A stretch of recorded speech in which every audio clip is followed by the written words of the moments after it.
Herzlich willkommen zu einem neuen Video. Heute zeige ich euch ein weiteres Plätzchenrezept und zwar backen wir heute kleine Waffelplätzchen. Dafür benötigen wir als erstes 125 Gramm weiche Butter, ein großes Ei, ein Päckchen Vanillezucker und 100 Gramm Zucker. Alles in eine große Rührschüssel geben und mit einem Mixer für 1 bis 2 Minuten verquirlen.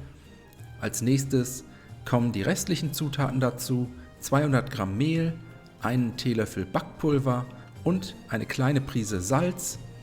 Anschließend alle Zutaten mit einem Mixer, einem Teigschaber oder einem Löffel verkneten bzw. vermengen, bis daraus ein glatter Teig entstanden ist.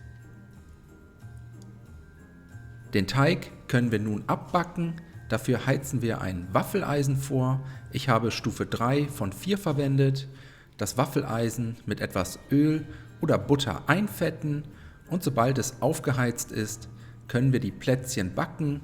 Einfach etwas von dem Teig abnehmen, 4 bis 5 kleine Portionen mit etwas Abstand zueinander in das Waffeleisen geben, das Waffeleisen schließen und für 1 bis 2 Minuten darin fertig backen.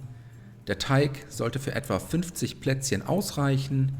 Nach circa 2 Minuten das Waffeleisen öffnen, die fertigen Plätzchen herausholen und auf einem Gitter abkühlen lassen. Nebenbei schmelze ich hier noch etwas Zartbitterschokolade für die Garnitur und sobald alle Plätzchen fertig sind, können wir sie dekorieren. Dafür bis zur Hälfte in die geschmolzene Schokolade tauchen. Ihr könnt natürlich auch Vollmilch oder weiße Schokolade verwenden, die Schokolade etwas abtropfen lassen und die Plätzchen anschließend auf ein Backpapier legen, zum Schluss noch mit ein paar bunten Streuseln dekorieren und so müssen die Plätzchen nur noch aushärten.